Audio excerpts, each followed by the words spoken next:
Hey, you guys. I thought I'd get up close and personal. I don't want to get out of bed. It was 87 degrees yesterday. Oh, and it was 63, and then it went up to like 81. This for like 3 days. It was we had like this heat wave, and then it ended yesterday.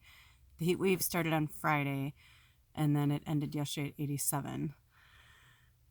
And it was so hot in here, and so I slept with a lot of the windows open. Then I woke up and I was like, oh my gosh, it's so cold, because today is only going to be a high of 70. I get that that's just spring and change of weather, but anyway, I had a really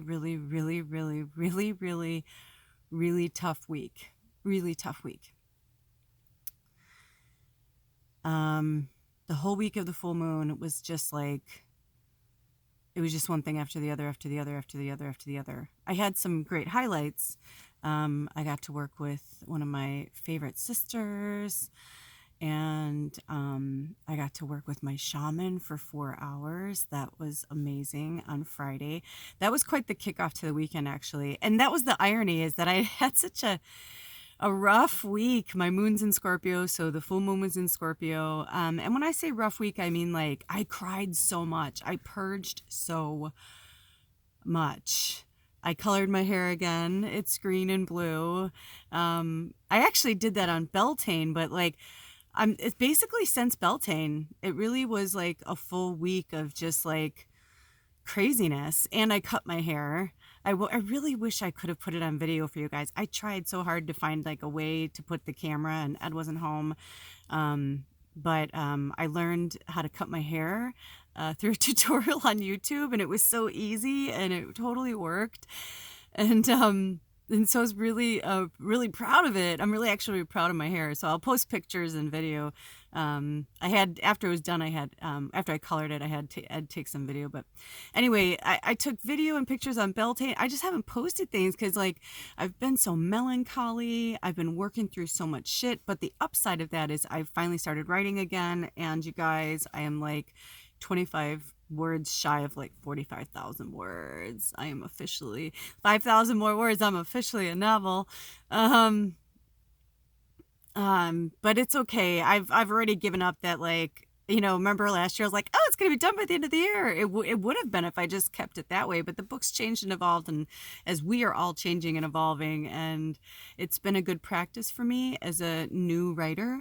But it's also been, wait, hold on one second. Okay. I don't know why, but I just had this weird feeling. I'm like, is it even recording? I have to lean it up against my crystal. Otherwise I have to hold it, and I'm just too tired. I'm too lazy. But anyway, getting back to it, it was just a really, the reason why I'm making this video is because I want you guys to don't hide your suffering. You know, don't hide it. And if you're angry and you're upset, you know, like, show it. Anger is healthy too, because it shows that you care, and it shows that you have emotions. And I work with my shaman. We hadn't worked together in almost 3 years, and our session was like 4 hours long. It was crazy. Even she was like, okay, I have to go to bed. She's like, it's late here, because she's in Chicago. But it was amazing. It was much needed. She really helped put me back on track, and I've been trying so hard to be something that I'm just not, and at least not right now.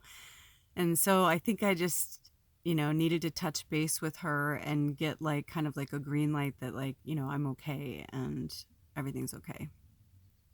And it's okay to be myself.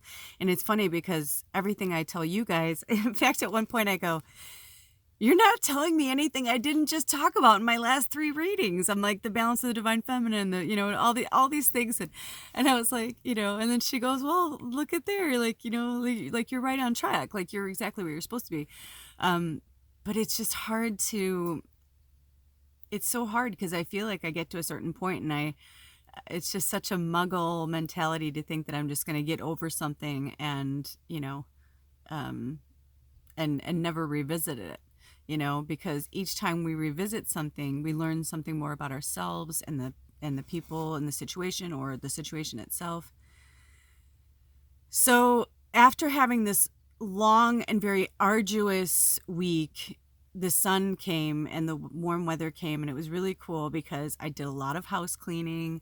But the downside of that was Saturday, I I just was having a really rough day in general, and then and Ed was here working on his truck, and Sarah was here, and she was just enjoying, the day, and the horses were in her yard, and I just, after having such a crappy day, I just looked out and I was like, you know what? At least I'm lucky to have like this beautiful farm and the horses and Sarah and Ed. I'm like, I'm trying to see the bright side, right? I'm like trying to see the bright side of everything. And then I find this bag because I'm like, doing some spring cleaning outside of Big Camper, and I find this bag, and I can tell it was really heavy, and I'm like, what is this? And I pick it up, and I could tell it's waterlogged, and I'm like, what the fuck? And I open it up, and I'm like, I'm like, oh my God, it was my summer clothes. And we have this car that we bought from an old friend of ours like a few years ago, and like we can't seem to sell it, and it has been like our storage unit basically. But Ed's like, I'm gonna sell that. A few months ago he had a few bites on it, and so he's like, I need you to take everything out of it, and I was like, okay. So I remember that he had put things on the side, and I thought I had gotten everything, but I had completely forgotten about this bag, and it wasn't under the awning. It was half under the awning, half not, and so it was fully rained in. And and at first there was this tablecloth over it that we had hanging in the doorway to kind of keep it's like a thicker tablecloth, and I had that hanging in the doorway inside, just to keep the cold out more, for Big Camper. And a few weeks ago, it had, kept falling down, and I said, fuck it, it's getting warmer, we don't need it anymore, and I just threw it down there, and it's kind of waterproof. Anyway, long story short, the bag was my favorite summer clothes, and they were destroyed. Black mold, like, I can't even tell you guys. It was just like, it was literally like the nail in the coffin, so to speak, and I just was like, fuck. I was like, I didn't care if Sarah heard me. I didn't care if Ed heard me. The music was going. I came into the house, and I was like shaking. I was so angry. I was so fucking angry. I was so fucking angry. And not only were a lot of the clothes destroyed from the black mold that literally ate through the fabric, because I only wear natural fibers, it was like the really thin cotton. It literally ate holes through it. And like one of my cute little white eyelet tops, and cotton eyelet top. Yeah. Anyway, I'm like, I can't relive it. And I'm like, what the fuck? I'm like, what the fuck? And I just started crying, and I'm like, because I would have put it, like, my other stuff are sealed in like plastic, but that was like one of my last bags that they were some of my summer clothes that I hadn't washed. And I remember thinking, why am I going to wash them? Because I usually like to wash things anyway once they're sitting in storage. Even if they're clean, I try to at least give them a rinse or something, just to get the smell out of it, and or dust. And so, yeah, you guys, one of my favorite dresses that I only wore once or twice. I wore it twice.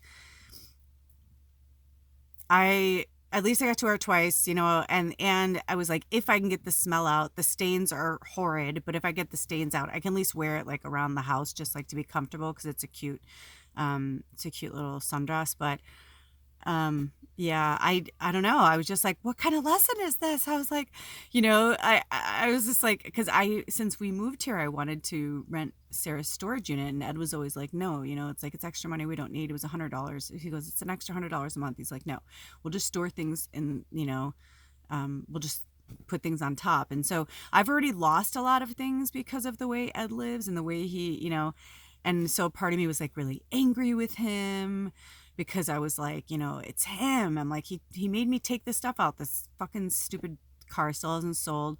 And I personally believe that, and this is a little side note, but I personally believe that this car is like a karma of Ed's. It's like some karma that he had from the person he bought it from. And it's past life karma. And it's okay. Like we're all, that's what spirit wants me to say right now. It's like right now we're like basically dealing with all these like hardcore karmic relationships. So if you're having weird things with your family, with your friends, with your job, with your home, with your financial situation, everything, it's all karmic right now. That's the stage that we're in.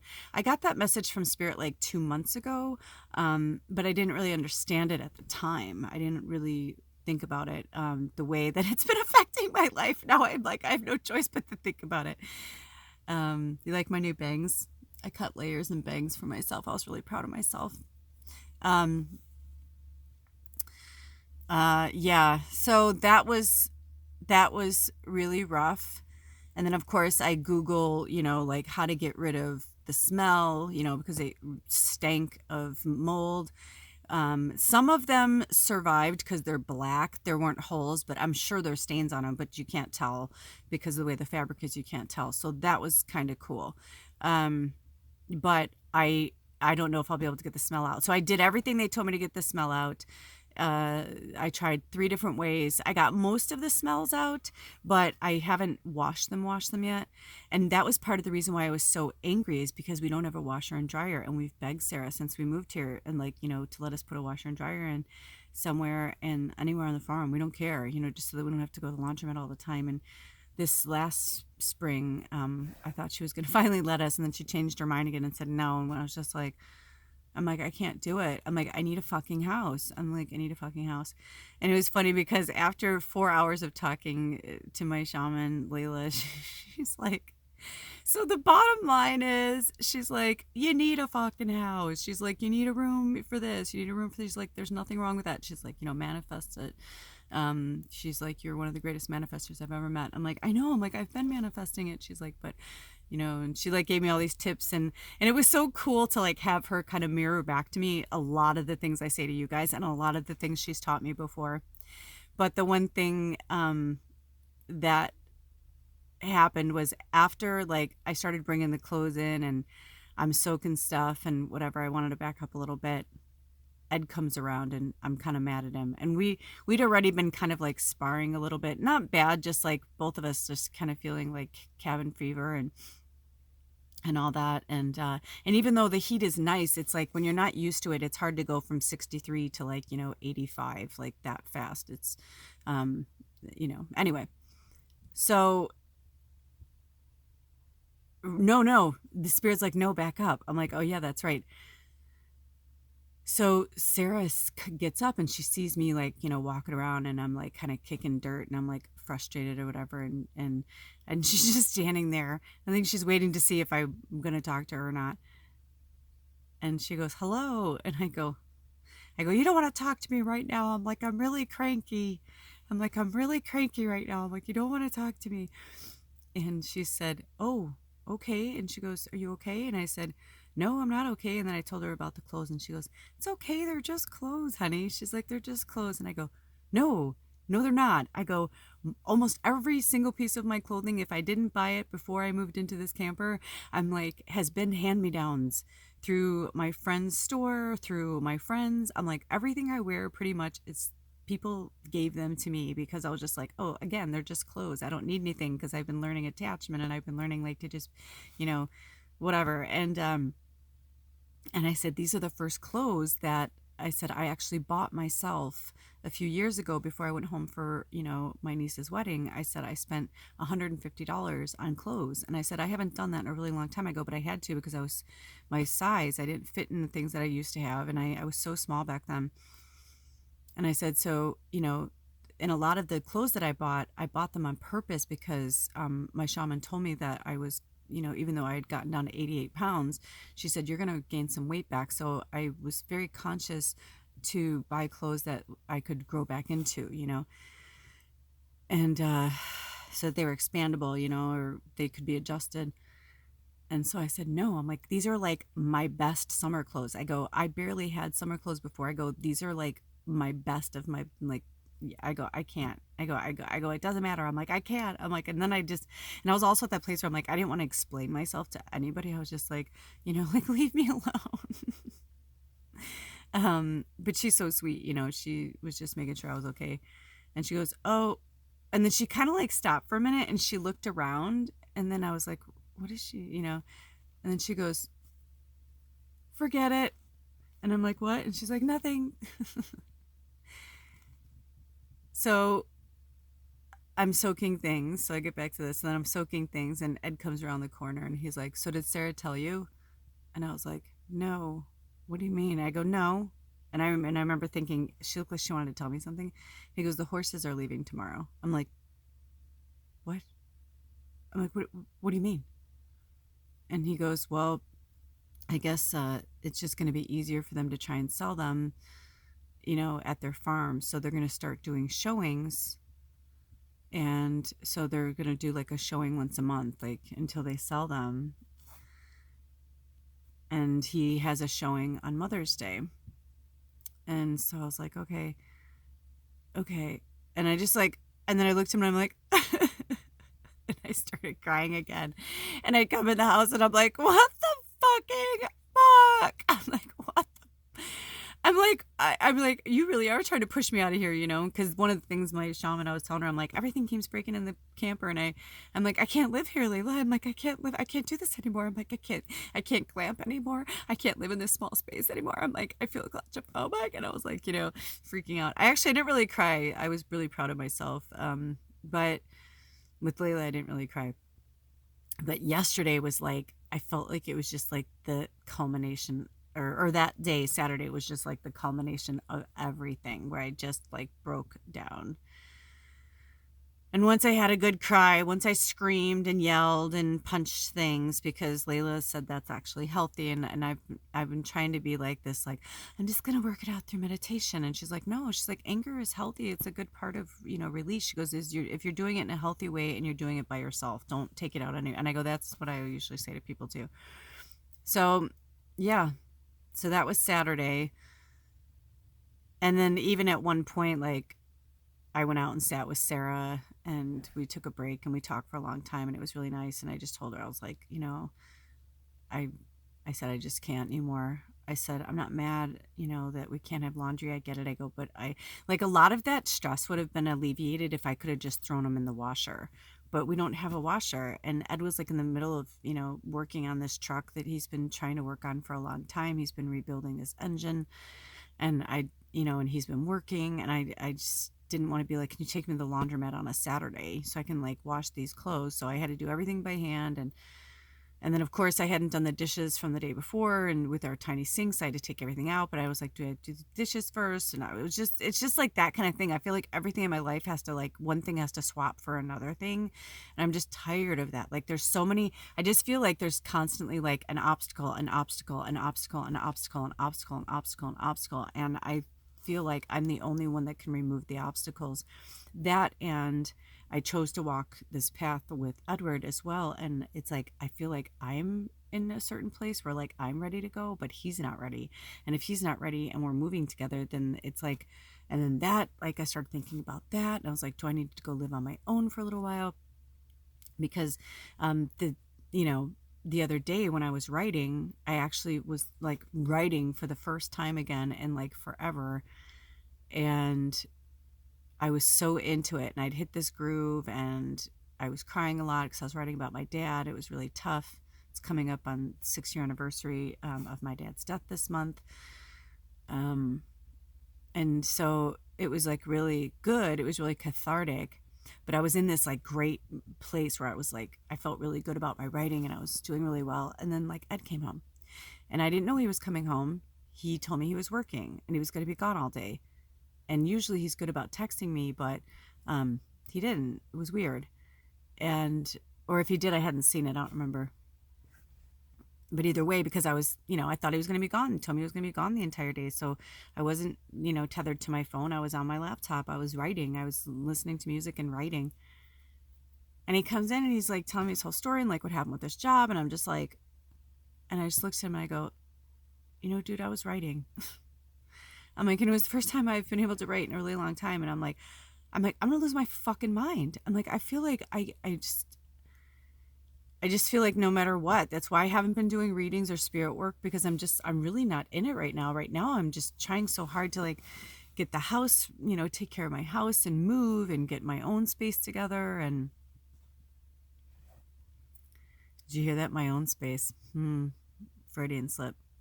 So I don't know. I do believe though, if we had a house, things would be different. I mean, the writing thing, like I was thinking about it. I was like, okay, how would I have handled this if, because I would probably be in a space where like, you know, he could go and whatever, but I could tell he like wanted to be home.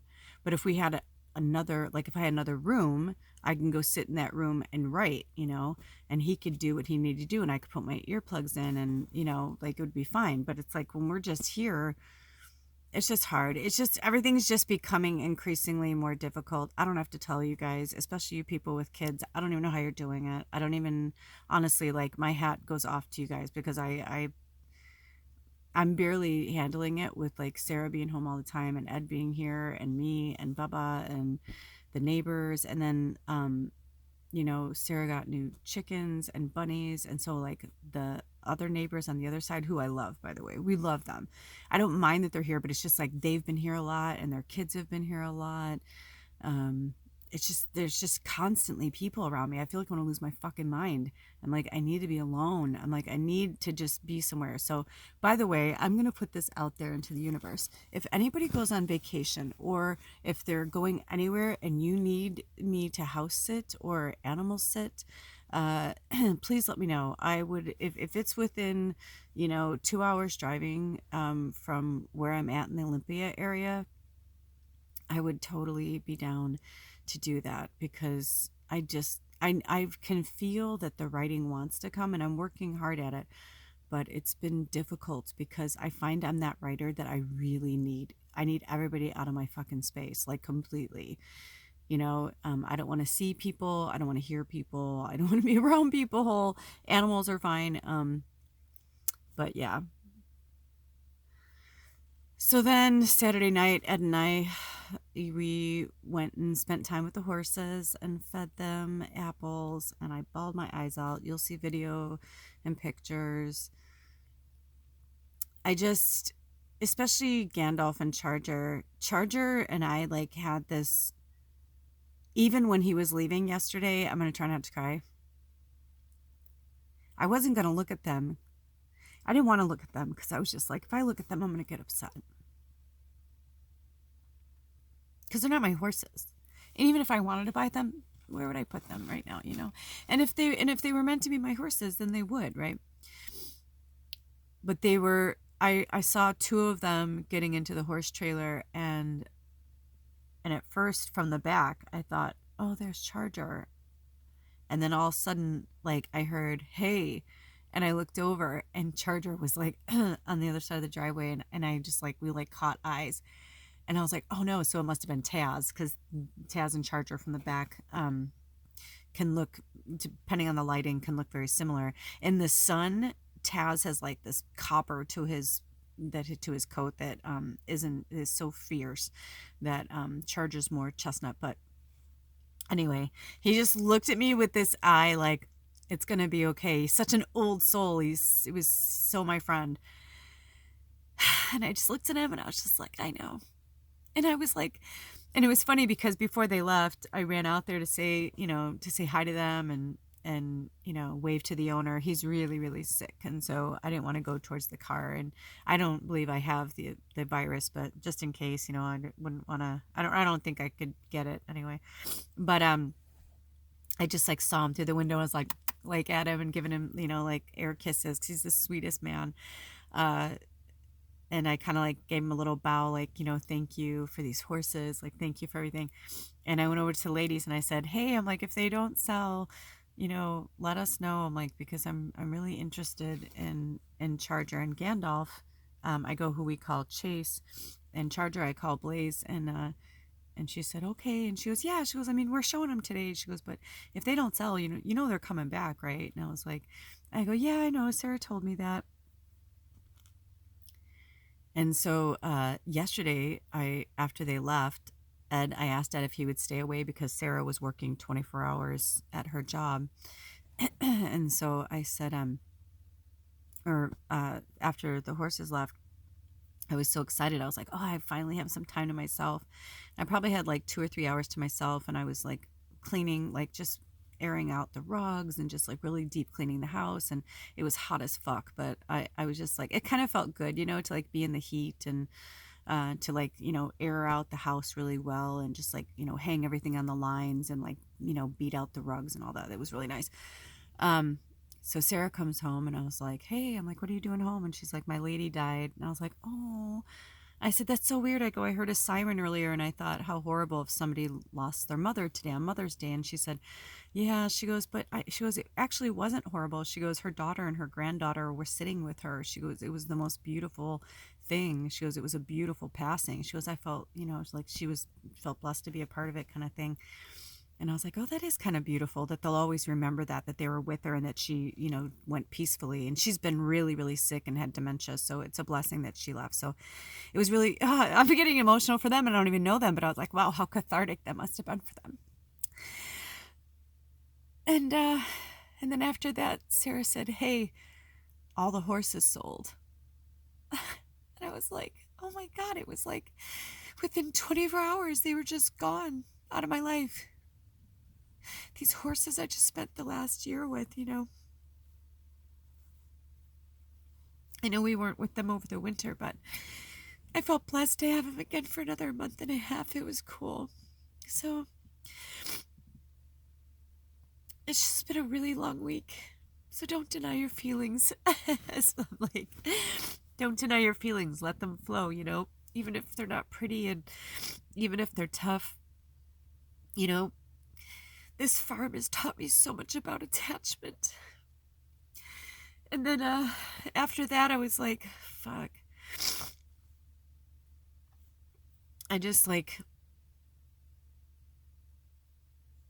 came in the house and I was like, you know what, I'm going to text my mom because I haven't talked to my family since last year and I've been trying to detach myself from my family, my blood and bone family, just because as much as I love them, there's too many people in my family that are really toxic to me and they bully me and I'm just so tired of the toxic fake relationships, so I'm just not going to have them anymore. I'm just not going to even try. I've tried. I'm like, I have tried and I've like, I call uncle, so to speak, which is interesting because my Uncle Bill came to me. I had this amazing, I felt like I was astral traveling, but anyway, it was my Uncle Bill came to me and it was a young version of him. It was really cool. He looked like John Denver a lot when he was younger. And at first I thought it was John Denver, and then I realized it was my uncle, and he was so amazing, and he just gave me some beautiful pearls of wisdom, and we had a great big hug. It was lovely. And I know he passed a year ago this month. I don't know exactly the date. I think it was this month. It was either this month or the beginning of June. I know it was a year ago that my family went to go see him before he passed, and I tried to visit him, but it just didn't align with my schedule. But anyway, so that was kind of cool. But I really wanted to text my mom. I just was like, I don't have to talk to people, but I just want to at least like let my mom know. There's my there's grandmother. Hi, Grandma.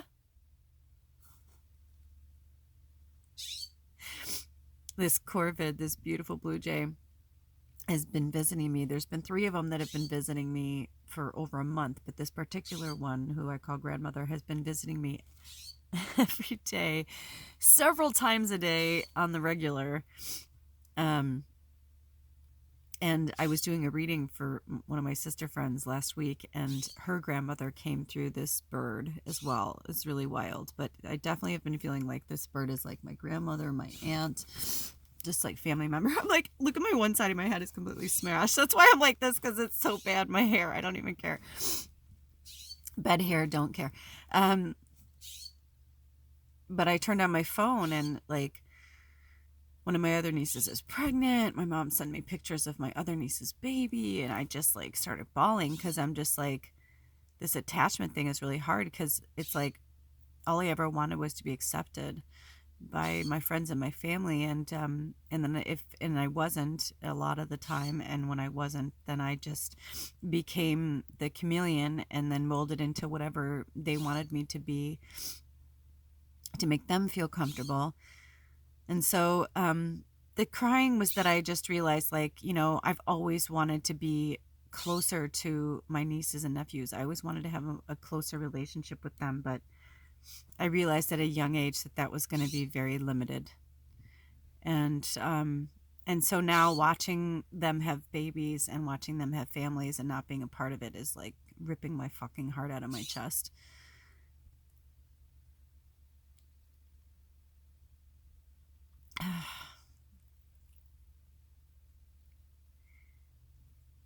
But I don't want them to have to, it's hard on them too. So it's just better for me to stay away and pop in here and there and just give messages of love, and just, I pray for them every day. I send them love every day. And, sometimes we have to detach from people. And I feel like these karmic relationships are coming full circle for a lot of us. So don't be afraid to be yourself. Don't be afraid to feel, to release these emotions. And as the grandmother Blue Jay just told us, look up Blue Jay spirit medicine. You'll love it. They're magic. All the corvids are magic. They're here to remind us to speak up and speak out and speak our truth, no matter what, no matter what, no matter what. So speak your truth as much as you can, no matter what. And feel the things you're feeling and go through what you need to go through. I mean, those horses, they're not mine. And even if I love them, it's like I grow attachments to animals really quickly. I don't grow as attached to people. I used to grow attached to people like that, but I don't anymore, because I didn't understand, like, I didn't know how to love myself. I didn't know how to respect myself. I didn't know how to take care of myself properly. So I looked to other people for external love and acceptance.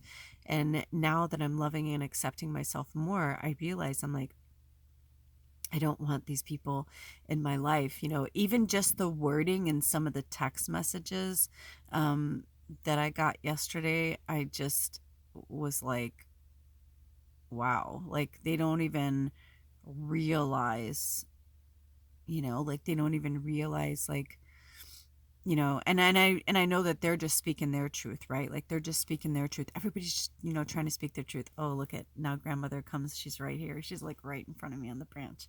Good morning. I love her though. She like keeps it real for me. We kind of had it out the other day, and Sarah was like, "What are you guys talking about?" I'm like, she's like going at me right now. She's a very wise grandmother energy. You know, also if you guys want a really good, like, I know that I could be good for you guys, but if you need like a really good grandmother energy, you need to work with Layla. And if she's called to work with you, I seriously highly recommend you work with her, because she will pull it out of you. She will, I mean, honestly, the things, like I said, after our phone conversation Friday, I said to her, I go, I promise, I'll send you more money, because, I had paid for a session, but then it went over, and I was like, I promise I'll send you money. She's like, I walk the old way. Whatever you can give me is great. But I was like, no, I mean, seriously, like, I felt like I would have, if I could, I would have given her thousands of dollars for those 4 hours, because it really helped me get through so much stuff.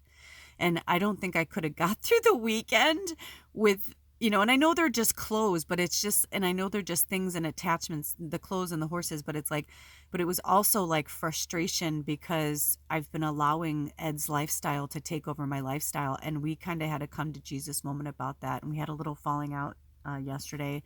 I was like, I need some space. I'm like, you need to go away from me for a minute. I'm like, because I'm like, I said, if I had just done things the way I wanted to, and you know, I'm mad at him, but it's like I still could have done it. Like blaming him, it's like, yeah, I can blame him and say it's his fault, but it's not his fault. It's mine too. It's because I didn't have enough strength and power to just say, no, this is what we're doing because I want to make sure that my stuff doesn't get ruined. You know, chilly, um, and I didn't.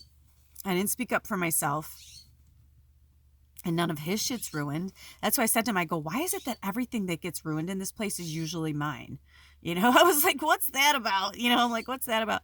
Um, so I'm not going to play the victim in that. It's like I could play the victim in all of this, but it's like, no, it's attachment. You know, it's like, you know, Sarah was so funny though when I did go over there. I don't know if I said this yet, but Sarah was so funny because she said, I go, hey, and she was sitting with the horses, and I come over the fence. I come around the fence, and she goes, he told you? And I said, and I started like nodding, and I thought I was done crying, but Sarah is a grandmother, and she pulls it out of me. So naturally, she can't help herself.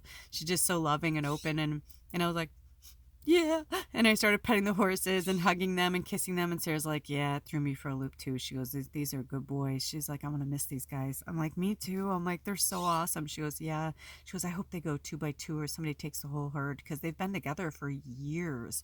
So, you know, that's a big deal. You know, especially Gandalf. He's so sensitive. I don't think Gandalf would do well on his own. And I hope that the owners, I mean, the owners know their horses, you know, but I just started crying, and Sarah's like, yeah. She goes, I was going to tell you. She goes, but then when you were so upset and then you were upset about your clothes, she goes, I thought to myself, I ain't going to be the one to tell her. And honestly, I was kind of mad at Ed too, because he said it so callously, and I swear in a split second, he seemed to almost enjoy it because we've been tiffing a little. And I kind of said that to him yesterday. I was just like, you know, I'm like, I feel like he was like, did Sarah tell you the horses are leaving? I'm like, no. So that was like the first time I had heard of it. And he knew, like, I was like, you knew Sarah didn't tell me that because Sarah told him, like, I ain't telling her. That's why he told me. So I was kind of mad at him about that. But, you know, again, everybody's going through their own shit right now. So, you know, he's being bratty. It's like he's allowed to be bratty. It just was a shitty way of, I'm like, you know how sensitive I am. Like, really? That's like the way you're going to tell me? But it is what it is. And man, just a lot of lessons learned, you guys, a lot of lessons learned. So this is my real talk. Feel the emotions, work through the emotions. You know, we're going to be like this for a while. And in the beginning, I know people are like, you know, 500,000, I said this too, that 500,000 people die from the flu every year. Well, now over 700,000 people, if it's true, have died from the flu, from this virus, and in just a very short amount of time. So if it keeps going like this, we'll lose millions if we don't really take care of ourselves. So I know the quarantining is hard. I know the staying, you know, but this is why we're here. We're here to work with the third dimensional thinking is over. The third dimensional world. Look at, I'm just ahead. The third dimensional, it's over. And so we can't go into the next realm. We can't move forward until we release the past. Like we release those things. So for me, it was like clothes, you know, like they're just things. The animals, they're not things. They're beautiful souls, but they're not mine. They don't belong to me. I just was lucky and blessed enough to like spend time with these magical creatures. And now they're going to go and do what they're supposed to do. You know, I mean, my gosh, Charger is like Sarah, she kept saying constantly, he's a sentient being. He's a sentient being. And I'm like, I agree. Like, I think all animals, we all have souls and energy and stuff, but like he had like an archangel vibe. Like he had a very like healing, purposeful, strong, like an archangel, definitely like a Michael vibe, and very valiant. You know, he was just like a knight. Very, very cool. So yeah, I mean, he's on to do work somewhere else, you know, and I was blessed to know him. So, you know, we got to get through it to get to it. with that being said, this is actually inspiring me to go do a reading. I'm going to get up, I'm going to pull myself together, and it's supposed to rain all week. And I was going to try and fill the storage unit today, but I have to clean it out and I have to mow the lawn around it. And I'm just like, I've literally done 3 days of nonstop. Like Friday was like, I did like food prep and cooked. And then I was on the, worked with Layla for 4 hours. And even though it was awesome, it's like when you do intense spirit work like that, it's like I got the shit kicked out of me.